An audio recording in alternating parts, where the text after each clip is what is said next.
Fires raged on Sorciaris. Even as the ash and dust from the Imperial attacks still fell from the skies, surviving Thousand Suns mobilized to seize advantage and mete out retribution.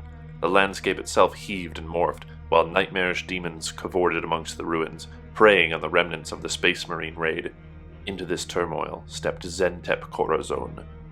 Magnus the Red was nowhere to be seen. Prescient of the bombardment at the last moment, the demon Primarch had conjured an aura of personal protection and spirited himself away to his sanctum in the Tower of the Cyclops. Here, seething with wrath, he pored over his preparations again and again, interrogating his arcane sources for any sign that might have portended the Imperial attack on the world. For this latest insult, he vowed that his vengeance would be swift. Beyond the towers of Tizca, other plans were in motion. For the first time in years, Xentep Korazon walked upon his homeworld, flanked by his personal rubricae and circled by shoals of manta-like demons. His Magister had consented to his deceitful plans, and their thrallband had been amongst the first to reach Sorciaris from the wider Prosperan Rift. Korazon allowed himself a brief moment of satisfaction at his return, but time was short, and there was much to be done. Critical to the Infernal Master's ambitions was the capture of Grey Knights, and on arrival he had manifested Screamers and other swift beings of chaos to hunt down any survivors. These creatures alone were no match for the demon hunters of Titan, but locating the enemy was the first priority. Meanwhile, Korazon unveiled his treachery. Guided by the whispers of his most perceptive demonic aides, he launched a perfectly timed attack on his own lord, isolating the exalted sorcerer within walls of sentient flame before blasting him apart point-blank with his force stave. The charade of subservience was over. Wasting no time, Korazon assumed control of his former lord's scarab occult retinue and pressed onwards with his master plan. Its next stage called upon an alliance the Infernal Master had struck months earlier with the Zanger shaman Razarek the Pilgrim. Korazon knew that any power grab he attempted would benefit from weight of numbers, and Razarek's thronging herds of Zangers met this need amply. Moreover, Razarek was a formidable psyker in his own right, and a prolific builder of flux cairns. Shamans of his ilk had long raised these megaliths on the planet of the sorcerers and elsewhere, using them as repositories of lore and channeling points of Tzeentchian power across real space. Korazon was aware of this, and challenged Razarek to build him a monument with a novel twist. In return, the spell scrolls of his slain Magister would be made Razarek's to do with as he pleased. The shaman had agreed, and now his acolytes set to work. Zangers spread out across the smoldering site of Magnus's failed ritual, hunting for surviving fragments of ensorcelled stone while fighting off any rivals seeking the same bounty. Though most of the ceremonial plaza had been atomized and blown skyward, some debris remained, and in certain pieces, the sorcerous energies of the ritual endured. This gathered rubble could have been put to many uses, but Razarek was clear in his purpose. He would use it to imprison. On a wide mustering ground in the shadow of a warped manufactorum, Korazon's demons located their quarry. Here, Grey Knights of the Third Brotherhood were making their last stand, fighting back-to-back with a handful of Purifiers. Their radiant souls had attracted warp spawn from miles around, and though each warrior banished dozens of the abominations by the minute, hundreds more followed. Alerted by this frenzy, several aspiring sorcerers led their rubric marines into the fray, hoping to claim personal glory through the Grey Knight's downfall. Baleful energies flared as inferno bolts found their mark, while the sorcerers locked their psychic foes in grueling mental duels. Still, the Grey Knights held, but their stand was forlorn. Korazon needed them alive, however. Learning of their plight, he raced his own warriors to the mustering ground with supernatural speed. Razarek's Zangers followed, their scouring of the ritual site complete. The combined force struck hard, setting upon their Tzeentchian kin with such ferocity that the Grey Knights might have taken them for liberators, had their psychic presence been less foul. Korazon led the way, casting aside clusters of fiery demons with every sweep of his hand. Scarab occult terminators strode alongside him, slaying any hostile rubricae that crossed their path, while the Zangers fell upon demon and heretic Astartes alike, spurred on by their shaman. Before long, the last of Korazon's rivals were driven off or destroyed, and his prize lay uncontested. On a steaming mound of flesh and armor, the remaining Grey Knights stood bloodied but unbroken, a silver island in a sea of madness. Razarek seized his chance. Swooping overhead on his disc of Tzeentch, the shaman cackled a command that echoed across the mustering ground. At this signal, the Zangers unburdened themselves of their hidden cargo, each hurling a rocky shard from the blasted ritual site towards the Grey Knights. Razarek held his stave aloft, and a nimbus of power swelled around its ornate crown. In response, what magic remained in the airborne rocks awoke, each one becoming a purple-flamed comet arcing towards the sons of Titan. The Grey Knights immediately opened fire on the incoming rocks, but their targets proved uncannily resilient. Meanwhile, Korazon himself called upon the living magic of Sorciaris itself.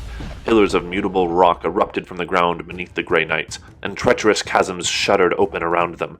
The effect was to break up the Space Marines' well-drilled formation, while cutting off their route to escape. Though the resolve displayed by the stranded Grey Knights was worthy of their chapter's holiest annals, at last their fatigue showed. As the surviving few warriors mustered their final strength for a breakout assault, the Zangers' blazing missiles struck. Marshaled by the sorcerous will of Razarek, the rock shards abandoned their natural trajectories and accreted into swirling vortexes around each Grey Knight. Tighter and tighter they span, until the warriors within were barely visible through the blur of rock and flame. Gradually, these whirling clouds slowed and cooled, until primitive obelisks had formed around the Sons of Titan, each pulsating with a sickly purple light. The prisoners were secure. The Zanger shaman clucked in exultation. Of all the flux cairns he had raised, none featured standing stones like these. They would form his masterpiece.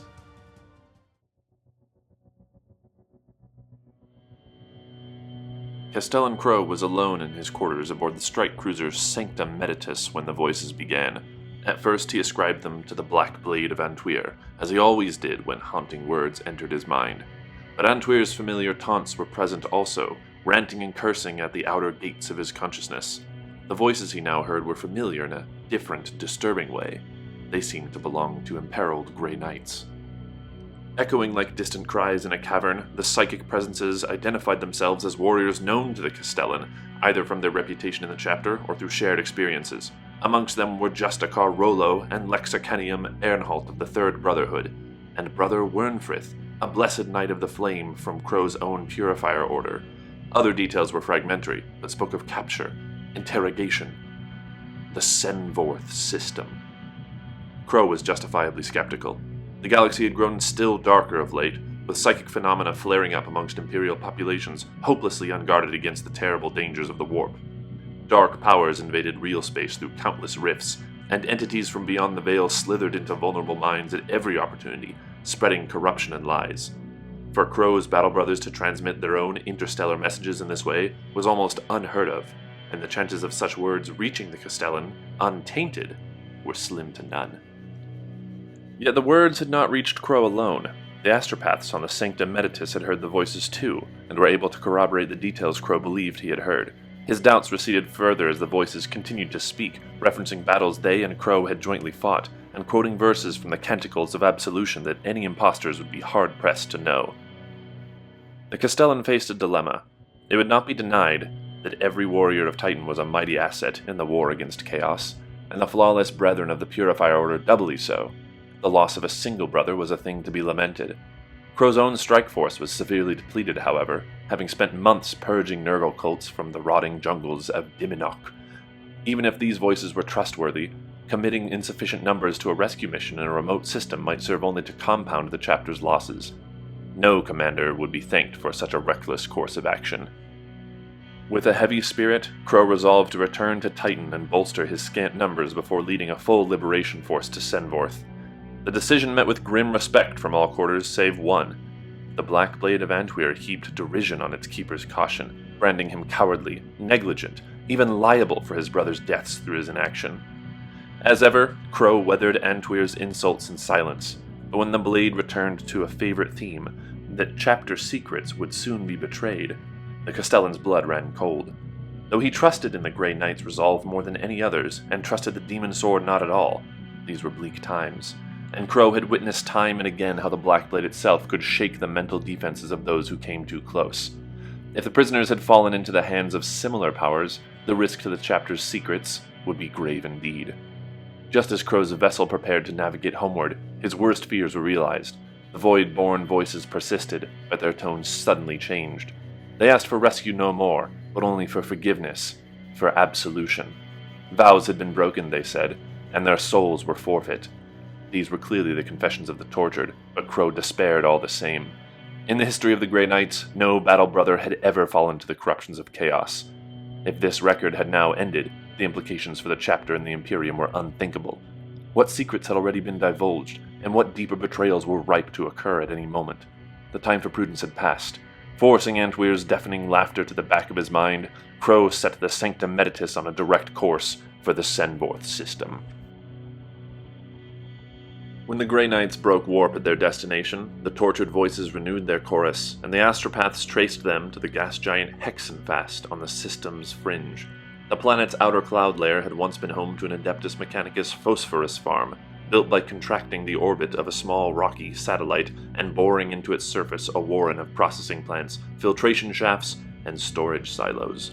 But records show that this facility had been abandoned soon after the emergence of the Great Rift, when a warp fissure opened at Hexenfast's core, loosing demonic entities into the planet's already inhospitable atmosphere and turning its violent gas storms into warp-touched tempests. Auspex scans confirmed that the evacuated station survived, however.